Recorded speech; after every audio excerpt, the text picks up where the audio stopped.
Hello everyone public, आज हम लोग फिजिक्स का इम्पॉर्टेंट क्वेश्चन करेंगे और 5 नंबर वाला क्वेश्चन जो एग्जामिनेशन में पब्लिक आता है और बहुत ही इम्पॉर्टेंट क्वेश्चन है। और आज के इस वीडियो में हम लोग देखेंगे public series LCR AC circuit का कहानी। ठीक है, सीरीज LCR AC सर्किट बहुत ही इम्पॉर्टेंट है। ये क्वेश्चन आता है public series LCR AC circuit. Series LCR AC circuit के बारे में हम लोग देखेंगे। थोड़ा ध्यान दीजिएगा, बहुत सारा ऑब्जेक्टिव्स हम लोगों को मिलेगा पब्लिक, है ना। इसमें बहुत परेशान करने वाला क्वेश्चन आता है। कभी पूछ देगा LR सर्किट का हम लोग को फेज फैक्टर बताइए, पावर फैक्टर बताइए, है ना, इम्पीडेंस बताइए। तो सब तरह का बात इसमें आप लोगों को मिल जाएगा public series LCR AC circuit में। बहुत ही इंपॉर्टेंट है, ऑब्जेक्टिव सवाल के तौर पे भी 5 नंबर का भी क्वेश्चन सीरीज LCR से आता है पब्लिक, ध्यान रखिएगा। ठीक है, तो चलिए हम लोग सीरीज LCR देखते हैं। सबसे पहले एक रेसिस्टर जिसका रेसिस्टेंस R, एक कैपेसिटर जिसका कैपेसिटेंस C और एक इंडक्टर जिसका इंडक्टेंस L, और तीनों को पब्लिक हम लोग सीरीज में जोड़ देते हैं और उसके साथ एक AC सोर्स लगाते हैं पब्लिक। और AC सोर्स का EMF E बराबर E0 साइन ओमेगा टी होता है। ये AC सोर्स है पब्लिक, E बराबर E0 साइन ओमेगा टी, है ना। ये रेसिस्टर है, ये कैपेसिटर है और ये इंडक्टर है। रेसिस्टर का रेसिस्टेंस R, कैपेसिटर का कैपेसिटेंस C और इंडक्टर का इंडक्टेंस L। मैं बता दूं ऑब्जेक्टिव सवाल के तौर पे रेसिस्टर का रेसिस्टेंस R हुआ। कैपेसिटर का जो रेसिस्टेंस होता है XC बराबर 1/ओमेगा C होता है और इंडक्टर का जो रेसिस्टेंस होता है XL बराबर ओमेगा L होता है। याद कर लीजिए, कैपेसिटर का 1/ओमेगा C, इंडक्टर का ओमेगा L, रेसिस्टर का R, कैपेसिटर का 1/ओमेगा C, इंडक्टर का ओमेगा L। ये देख लीजिए पब्लिक, बहुत इंपॉर्टेंट है। रेसिस्टर का R, कैपेसिटर का 1/ओमेगा C, इंडक्टर का ओमेगा L। माने इंडक्टर के द्वारा प्रोड्यूस किया गया रेसिस्टेंस इंडक्टिव रिएक्टेंस कहलाता है ओमेगा L के बराबर, और कैपेसिटर के द्वारा प्रोड्यूस किया गया रेसिस्टेंस कैपेसिटिव रिएक्टेंस 1/ओमेगा C के बराबर होता है। देखिए पब्लिक, रेसिस्टर है, कैपेसिटर है, इंडक्टर है।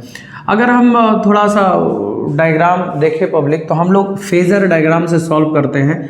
और आपको पता होगा कि करंट और वोल्टेज, है ना, प्योरली रेसिस्टिव में सेम डायरेक्शन में होता है। मतलब करंट और वोल्टेज का फेज एक ही होता है पब्लिक प्योरली रेसिस्टिव में। फिर करंट इधर होता है तो VC, voltage across capacitor, 90 degree से पीछे होता है। प्योरली कैपेसिटिव AC सर्किट अगर आप लोग जानते होंगे तो करंट से पीछे होता है पब्लिक वोल्टेज इन कैपेसिटर, ये ध्यान रखिएगा।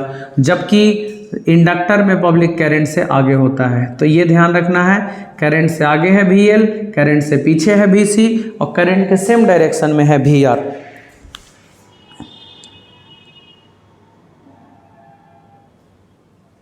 करंट के सेम डायरेक्शन में है VR, करंट से पीछे है VC, करंट से आगे है VL। अब तीनों को पब्लिक हम बेसिकली जो वोल्टेज है वो दिया हुआ E बराबर E0 साइन ओमेगा टी, हमको निकालना है पब्लिक करंट, बस और कुछ नहीं। और ये करंट कैलकुलेट करने के लिए पब्लिक हम लोग फेजर डायग्राम सॉल्यूशन मेथड का इस्तेमाल करते हैं। फेजर डायग्राम सॉल्यूशन मेथड का इस्तेमाल करते हैं। फेजर डायग्राम सॉल्यूशन मेथड का इस्तेमाल करते हैं। तो देखिए public, phasor diagram solution method में क्या होगा, देख लीजिए। करंट इधर ले लीजिए, VR इधर ले लीजिए, इसको हम लोग रिप्रेजेंट कर दिए OA से, क्योंकि करंट इधर है, VR इधर है। नीचे है पब्लिक आपका VC, नीचे है आपका VC, इसको OB से डिनोट कर दिए, और ऊपर है पब्लिक OC से डिनोट कर दिए, और ये है आपका VL। देख लीजिए, VR मतलब OA से रिप्रेजेंट कर दिए पब्लिक VR को, OB से रिप्रेजेंट कर दिए VC को, और OC से रिप्रेजेंट कर दिए VL को। अब ये आपके पास 3 वोल्टेज और करंट एक है।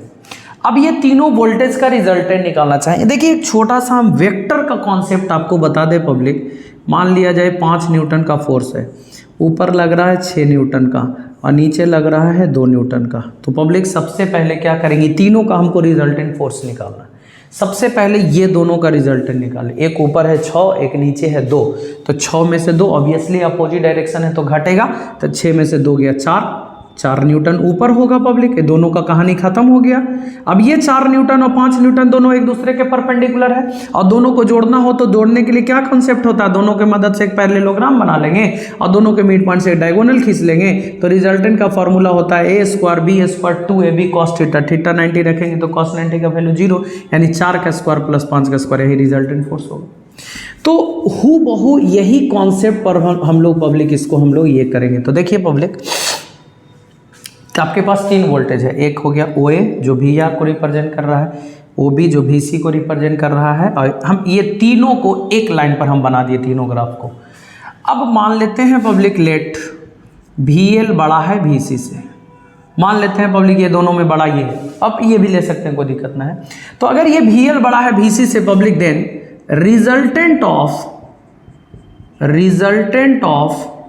VL एंड VC, VL और VC का रिजल्टेंट जो होगा इज VX कहलाएगा पब्लिक, और वो रिजल्टेंट होगा VL माइनस VC।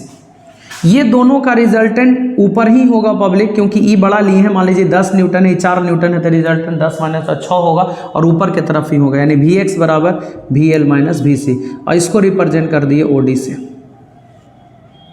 अब ये देख लीजिए VX है, देख लीजिए पब्लिक VX है, और ये हो गया पब्लिक आपका VR जो OA को रिप्रेजेंट कर रहा है।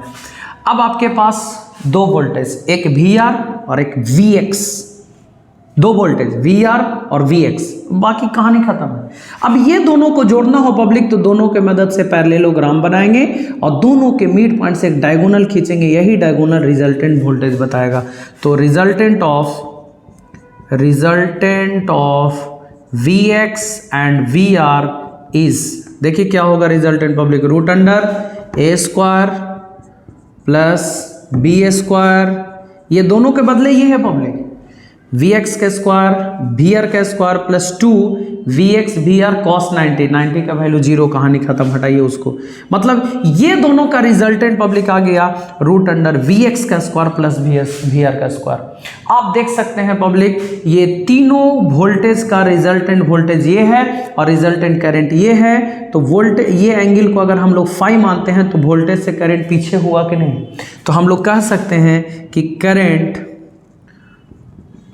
इज 5 फेज बिहाइंड, पीछे है फ्रॉम वोल्टेज, वोल्टेज से पब्लिक पीछे है, करंट जो है वोल्टेज से पीछे है, कितना फेज पीछे है, 5 फेज पीछे है पब्लिक। तो हम लोग कह सकते हैं कि जो करंट का इक्वेशन होगा वो I0, वोल्टेज का फेज कितना था, E0 साइन ओमेगा टी ना, तो यहाँ पे हो जाएगा I0 sign omega t minus 5 के बराबर। मतलब आप कह सकते हैं पब्लिक कि करंट जो होगा वो 5 फेज पीछे होगा, माने करंट पीछे होगा वोल्टेज से। तो ये करंट का वैल्यू हो गया पब्लिक। अब छोटा छोटा इसमें डेफिनेशन है, वो छोटा छोटा डेफिनेशन हम बता दें आप लोगों को, I0 और फाई का वैल्यू क्या होगा, वो हम फाई को फेज फैक्टर बोलते हैं पब्लिक, ठीक है। अब एक छोटा छोटा टर्म है पब्लिक, वो छोटा छोटा टर्म हम डिफाइन करना चाहेंगे आप लोगों को, ये शायद याद हो गया होगा आप लोगों को, है ना। देखिए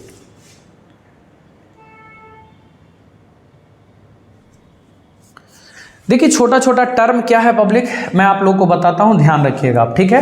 ये याद रखिएगा, वोल्टेज इतना आ गया पब्लिक, अब करंट सीरीज LCR का इतना होगा I0 sign omega t minus 5, अब 5 को बोलते हैं हम लोग फेज फैक्टर। अब इसमें जो भी चीज छोटा छोटा चीज है वो हम बता देते हैं, और मतलब बनाने के लिए होगा छोटा छोटा क्वेश्चन, ठीक है। चलिए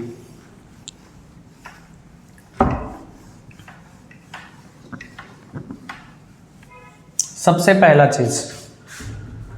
पहला चीज देख लीजिए पब्लिक, Vx बराबर VL माइनस VC, और V बराबर क्या फॉर्मूला होता है IR, तो I resistance of inductor minus resistance of capacitor, I common कर लिए, XL को ओमेगा L बोलते हैं और इसको बोलते हैं ओमेगा 1/ωc, है ना।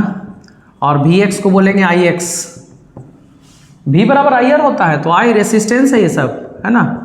IX, I से I कैंसिल हो गया, तो X बराबर हो गया public omega L minus 1/ωc। आप देख लीजिए पब्लिक, इंडक्टर के रेसिस्टेंस में कैपेसिटर के रेसिस्टेंस को घटा दिया जाए, इसको हम लोग बोलते हैं पब्लिक रिएक्टेंस। इंडक्टर के वोल्टेज में से कैपेसिटर के वोल्टेज को घटा दे पब्लिक, तो इसको हम लोग क्या बोलते हैं, रिएक्टेंस। मतलब ये इंडक्टर का रेसिस्टेंस है और ये कैपेसिटर का रेसिस्टेंस है, इसको घटा दें तो रिएक्टेंस कहलाएगा।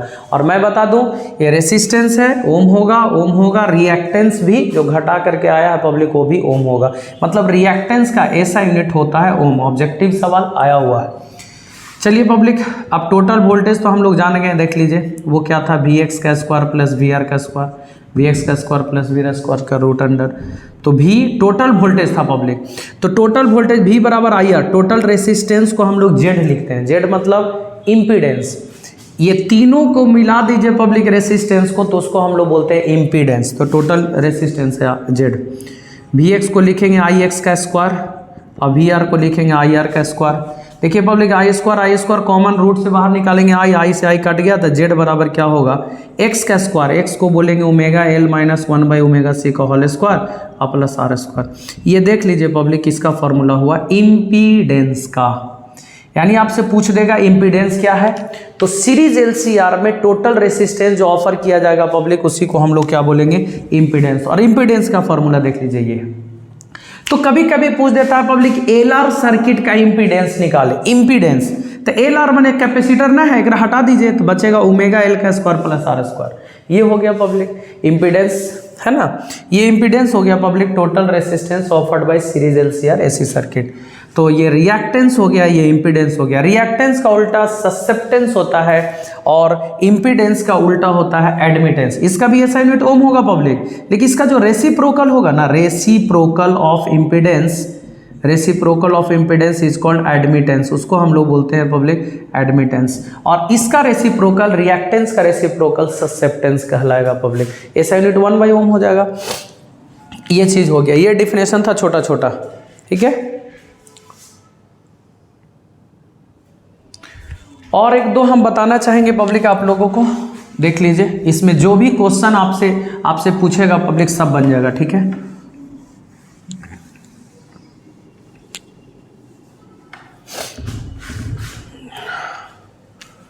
आप लोगों को बता दें कि वोल्टेज हम लोग सप्लाई दिए थे सीरीज एलसीआर में E naught sine omega t, और जो करंट आया I naught sine omega t minus five, omega t minus five, यही आया।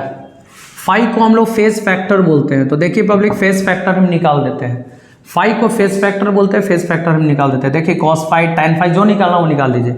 चलिए हम निकाल दे रहे हैं कॉस फाइव बराबर हो जाएगा वी आर बटा वी। इस ट्रायंगल में देखिए पब्लिक कॉस बराबर बी बटा एच, मतलब वी आर बटा वी। तो वी आर के जगह पर हो जाएगा आई आर और वी के जगह पर हो जाएगा आई जेड। वी बराबर आई आर रेसिस्टेंस टोटल है, जेड के बराबर आई से कैंसिल, तो फाइव बराबर हो गया कॉस इनवर्स आर बटा जेड। इसको हम लोग बोलते हैं पब्लिक फेज फैक्टर। ये फेज है ना पब्लिक, फाइव फेज फैक्टर इसको हम लोग बोलेंगे, ठीक है। और एक जब इसका एवरेज पावर निकालेंगे, करंट है वोल्टेज है दोनों को गुना करेंगे तो एवरेज पावर निकलेगा। तो एवरेज पावर सीरीज एलसीआर में निकलता है IRMS ERMS into cos five. और पब्लिक जो कॉस फाइव है ना, इसको हम लोग पावर फैक्टर बोलते हैं। एक में पावर है, ये कॉस फाइव पावर फैक्टर कहलाता है।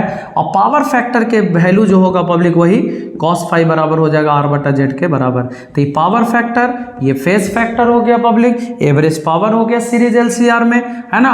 और टोटल रेसिस्टेंस जो होगा वो इम्पीडेंस के बराबर होगा। तो ये पूरा कहानी था public series LCR AC circuit का। तो इसमें क्वेश्चन जो भी पूछेगा पब्लिक आप लोग फट से बना लेंगे, ठीक है, ध्यान रखिएगा।